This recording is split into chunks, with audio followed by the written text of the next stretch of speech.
ओम शांति। सर्वशक्तिमान बाप के वरदानी बोल सुनने से पहले हम अपने मन को एकाग्र कर उसकी याद में लगाएंगे। थोड़ी देर के लिए अपने इस मन को शांत कर दें। मन के विचारों की गति धीमी होते हुए देखें और चारों ओर के विचारों से समेटकर एकाग्र करें। स्वयं के रूप को देखें। ज्योतिर्बिंदु आत्मा के स्वरूप में इस मन को टिकाएं। मैं आत्मा शुद्ध, पवित्र, शांत हूं और इसी अवस्था में शिव बाबा के महावाक्य सुनती हूँ। 10/9/2020 के महावाक्य हैं। आज बाबा हम बच्चों को समझा रहे हैं कि बच्चे, तुम्हारी बैटरी बिल्कुल ही डिस्चार्ज हो गई है। अभी इसको चार्ज करना है। पावर हाउस है सर्वशक्तिमान शिव बाबा, जिससे तुम्हें ताकत मिलती है। अब जितना उससे योग लगाएंगे उतना उतना बैटरी चार्ज होती जाएगी। बाबा ने कहा अगर योग नहीं लगता है, कम लगता है या टूट जाता है तो फिर बैटरी चार्ज कैसे होगी। डिस्चार्ज होने में तो लंबा समय लगता है। सतयुग से धीरे धीरे धीरे बैटरी अब तक पूरी डिस्चार्ज हो गई है, लेकिन चार्ज करने के लिए ये एक जन्म मिलता है। इसमें सर्वशक्तिमान बाप से योग लगाकर ताकत लेनी है और बैटरी को चार्ज करना है। फिर बाबा समझाते, इस समय सर्वशक्तिमान इस धरती पर आते हैं तो सच का ज्ञान जब वो देते हैं, सच की नैया पार ले जाने के लिए ज्ञान सुनाते हैं, तो इस नैया को बहुत सारे तूफान लगते हैं, क्योंकि अभी झूठ में भगवान कहलाने वाले भी बहुत सारे निकल जाते हैं। तो सच की नैया के लिए इसीलिए कहावत है, हिलेगी डुलेगी परंतु डूबेगी नहीं। बाबा ने कहा कितने भी विघ्न आ जाए, लेकिन ये सच की नैया डूब नहीं सकती है। मीठे बच्चे, बाप आए हैं तुम्हारी बैटरी चार्ज करने। जितना तुम याद में रहेंगे उतना बैटरी चार्ज होती रहेगी। प्रश्न है, तुम्हारी सच की बेड़ी नाव को तूफान क्यों लगते हैं? उत्तर है, क्योंकि इस समय आर्टिफिशियल बहुत निकल पड़े हैं। अपने को भगवान कहलाते, रिद्धि सिद्धि दिखाते, इसलिए मनुष्य सच को परख नहीं सकते। सच की बेड़ी को हिलाने की कोशिश करते हैं, परंतु तुम जानते हो सच की बेड़ी कभी डूब नहीं सकती। आज जो विघ्न डालते, कल उनको भी सदगति का रास्ता यहाँ से ही मिलना है। सबके लिए यह एक ही हट्टी है। रूहानी बच्चों प्रति रूहानी बाप समझाते हैं। रूह सुनती है कानों के द्वारा। आत्मा में धारणा होती है। बाप की आत्मा में भी ज्ञान भरा हुआ है। बच्चों को आत्माभिमानी बनना है इसी जन्म में। भक्ति मार्ग में 63 जन्म द्वापर युग से तुम देह अभिमानी रहते हो। बाप तुमको याद की यात्रा सिखलाते, यह कोई भी सिखला न सके। मेहनत भी इसी में है। घड़ी घड़ी अपने को आत्मा समझना है। जैसे देखो, यह इमरजेंसी लाइट आई है जो बैटरी पर चलती है, इसको फिर चार्ज भी करते हैं। तो बाप है सबसे बड़ी पावर, उससे तुम्हें आत्मा को चार्ज करना है। बुद्धि योग बाप से नहीं लगाएंगे तो आत्मा की बैटरी चार्ज कैसे होगी? हर एक को देखना है बाप को हम कितना याद करते। बाप को भूल जाने से बैटरी डिस्चार्ज हो जाती है। सच्चा कनेक्शन है ही तुम बच्चों का। बाप को याद करने बिगर ज्योत जगेगी कैसे? ज्ञान भी सिर्फ एक बाप ही देते हैं। तुम जानते हो, ज्ञान है दिन, भक्ति है रात। फिर रात में होता है वैराग्य, फिर दिन शुरू होता। बाप कहते रात को भूलो, अब दिन को याद करो। यहाँ सूक्ष्म वतन का तो मालूम पड़ गया है, वहां चार भुजाएं विष्णु की दिखाते, यहाँ तो कोई चार भुजाएं होती नहीं है। यह किसकी बुद्धि में नहीं होगा कि ब्रह्मा सरस्वती ही श्री लक्ष्मी श्री नारायण बनते हैं। अब बाप कहते बच्चे जितना याद करेंगे उतना तुमको ताकत आएगी, परंतु बाप से बहुत लव होना चाहिए। जैसे पियर घर से ससुर घर वाले ले जाते हैं ना, तो बाबा भी तुम बच्चों को अपने घर ले चलने आए हैं। यहाँ तुमको दो बाप मिले हैं श्रृंगार कराने वाले। श्रृंगार भी अच्छा चाहिए, अर्थात सर्वगुण संपन्न बनना है। अपने से पूछना है मेरे में कोई अवगुण तो नहीं है। मनसा में भल तूफान आते, कर्मना से तो कुछ नहीं करता हूँ, किसको दुख तो नहीं देता हूँ। बाप है दुख हरता सुख करता, हम भी सबको सुख का रास्ता बताते हैं। यहाँ अंदर कोई आए तो पहले पहले पूछो कहाँ से आए हो, किसके पास आए हो। कहेंगे हम ब्रह्मा कुमारियों के पास आए हैं। अच्छा ब्रह्मा कौन है? प्रजापिता ब्रह्मा का नाम कभी सुना है? हाँ, प्रजापिता के तो तुम भी बच्चे हो। प्रजा तो सब हो गई ना, तो तुम्हारा बाप है, तुम सिर्फ जानते नहीं हो। ब्रह्मा भी जरूर किसी का तो बच्चा होगा ना। उनके बाप का कोई शरीर देखने में आता नहीं है। तुम बच्चों के बाप ने नाम रखे तो इनका नाम भी रखा ब्रह्मा। कहते हैं यह मेरा दिव्य अलौकिक जन्म है। मैं आकर इनके बाजू में बैठता हूँ। दो आत्माओं का पार्ट यहाँ बहुत चलता। जरूर ब्राह्मण के बाजू में आकर आत्मा बैठेगी ना। यह भी दो आत्माएं हैं, बाप और दादा। याद में न रहने से तुमको माया का थप्पड़ लग जाता है।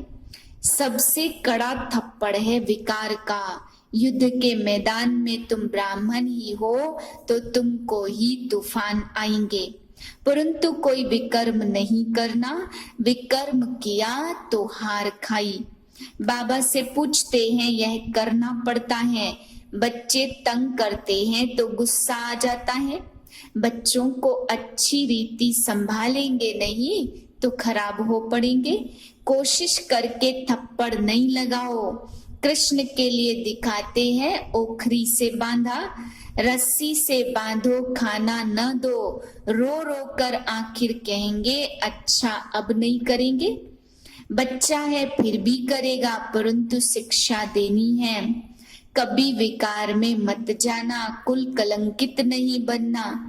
लौकिक में भी कोई कपूत बच्चा होता तो माँ बाप कहते यह काला मुंह करते हो, कुल को कलंक लगाते हो।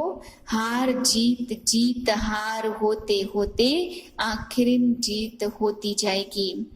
सच की बेड़ी नाव है, तूफान बहुत आएंगे क्योंकि आर्टिफिशियल बहुत निकल पड़े हैं। कोई अपने को भगवान कहते और कोई क्या कहते। रिद्धि सिद्धि भी बहुत दिखाते हैं, साक्षात्कार भी कराते हैं। बाप आते ही हैं सर्व की सदगति करने। फिर ना तो यह जंगल रहेगा ना जंगल में रहने वाले होंगे। अभी तुम हो संगम युग पर, यह पुरानी दुनिया कब्रिस्तान हुई पड़ी है। कोई मरने वाले से दिल थोड़ी लगाते हैं। यह दुनिया तो अब गई की गई, विनाश हुआ की हुआ। बाप को अच्छी रीति याद करेंगे तब बैटरी चार्ज होगी। बलवाणी बहुत अच्छी अच्छी चलाते हैं, परंतु याद का जौहर नहीं है तो वह ताकत भी नहीं रहती है। तो कहते हैं कल्प पहले तुम बच्चे हमसे मिले थे। कोई फिर कह देते ड्रामा आपे ही पुरुषार्थ कराएगा। अच्छा अब ड्रामा पुरुषार्थ करा रहा है तो करो ना, एक जगह बैठ तो नहीं जाना है। जिन्होंने कल्प पहले पुरुषार्थ किया है वही करेंगे। अभी तक जो आए नहीं हैं वह आने हैं। जो चलते चलते भाग गए, शादी आदि जाकर की, उनका भी ड्रामा में पार्ट होगा। तो आकर फिर पुरुषार्थ करेंगे। जाएंगे कहाँ? बाप के पास ही सबको पूंछ लटकानी है। लिखा हुआ है भीष्म पितामह आदि भी अंत में जरूर आएंगे। दिन प्रतिदिन सेंटर बढ़ते जाते भारतवासी जो खास देवी देवताओं के पुजारी हैं उनको यह ज्ञान जरूर देना है। वह लोग समझते कृष्ण ने स्थापन किया है आदि सनातन देवता धर्म, फिर उनकी पूजा करते रहते। तुम्हारे में भी नंबरवार है, कोई कितनी मेहनत करते, कोई कितनी। दिखाते हैं ना, गोवर्धन पर्वत को उंगली पर उठा लिया। अभी यह पुरानी दुनिया है, सब चीजों से ताकत निकल गई है। सोना भी खानियों से मिलता है। स्वर्ग में तो सोने के महल बनते हैं। अभी तो गवर्नमेंट तंग हो जाती क्योंकि कर्जा देना पड़ता है। वहां तो अथाह धन है, दीवारों में भी हीरे जवाहरात लगे हुए होते। हीरों की जड़त का शौक रहता है। वहां कभी धन की कमी नहीं है, कारून का खजाना रहता। यहाँ दिव्य दृष्टि मिलने से स्वर्ग में चले जाते। अल्लाह अवलदीन का खेल दिखाते हैं ना, थका करने से महल मिल जाते हैं। इस लक्ष्मी नारायण की दुनिया तो वाह वाह थी, यह दुनिया तो पुरानी गंदी दुनिया है। आत्मा को अपने 84 जन्मों का ज्ञान है। कितने हीरे जवाहरात थे वह सब कहाँ गए? आहिस्ते आहिस्ते सब खलास होते गए। मुसलमान आए, इतना तो लूट कर ले गए जो कब्रों में जाकर हीरे लगाए, ताजमहल आदि बनाया। फिर ब्रिटिश गवर्नमेंट वहां से खोद कर ले गई। अभी तो कुछ भी नहीं है, भारत बेघर है, कर्जा ही कर्जा लेते रहते। अनाज चीनी आदि कुछ भी नहीं मिलता। अब विश्व को बदलना है, परंतु उनसे पहले आत्मा की बैटरी को सतो प्रधान बनाने के लिए चार्ज करना है। बाप को याद करना है, बुद्धि का योग बाप के साथ हो, उनसे ही वर्षा मिलना है। माया की इसमें ही लड़ाई होती है। आगे इन बातों को तुम समझते थोड़े थे। जैसे दूसरे वैसे तुम थे। अभी तुम हो संगम युगी और वह सब है कलयुगी। मनुष्य कहेंगे इन्हों को तो जो आता सो कहते रहते हैं, लेकिन समझाने की युक्तियां भी होती है ना। धीरे धीरे तुम्हारी वृद्धि होती जाएगी। आगे चलकर तुम्हारे पास यह सब ट्रांसलाइट के चित्र बन जाएंगे जो फिर तुमको समझाने में भी सहज हो। तुम जानते हो हम बादशाही फिर से स्थापन कर रहे हैं बाप की याद और ज्ञान से। माया बीच में बहुत धोखा देती है। बाप कहते हैं धोखे से बचते रहो। युक्तियां तो बतलाते रहते हैं, मुख से सिर्फ इतना बोलो कि बाप को याद करो तो तुम्हारे विकर्म विनाश हो जाएंगे। यह बैजेज आदि सब भगवान ने खुद बनाए हैं, तो इनका कितना कदर होना चाहिए। अच्छा, मीठे मीठे सिकिलदे बच्चों प्रति माता पिता बाप दादा का याद प्यार गुड मॉर्निंग। रूहानी बाप की रूहानी बच्चों को नमस्ते। हम रूहानी बच्चों की रूहानी बाप को नमस्ते। धारणा के लिए मुख्य सार है, पहली पॉइंट, सर्व गुणों से अपना श्रृंगार करना है। कभी किसी को दुख नहीं देना है, सबको सुख का रास्ता बताना है। दूसरी पॉइंट है, सारी दुनिया कब्रिस्तान हुई पड़ी है, इसलिए इससे दिल नहीं लगानी है। स्मृति रहे कि अभी हम ट्रांसफर हो रहे हैं तो हमको नई दुनिया में जाना है। वरदान है प्रवृत्ति में रहते मेरेपन का त्याग करने वाले ट्रस्टी माया जीत भव।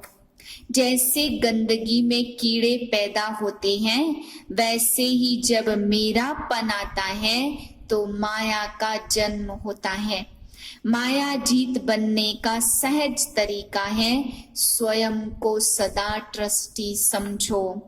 ब्रह्मा कुमार माना ट्रस्टी। ट्रस्टी की किसी में भी अटैचमेंट नहीं होती है क्योंकि उसमें मेरापन नहीं होता। गृहस्थी समझेंगे तो माया आएगी, ट्रस्टी समझेंगे तो माया भाग जाएगी। इसलिए न्यारे होकर फिर प्रवृत्ति के कार्य में आओ तो माया प्रूफ रहेंगे। स्लोगन है जहां अभिमान होता है वहां अपमान की फीलिंग जरूर आती है।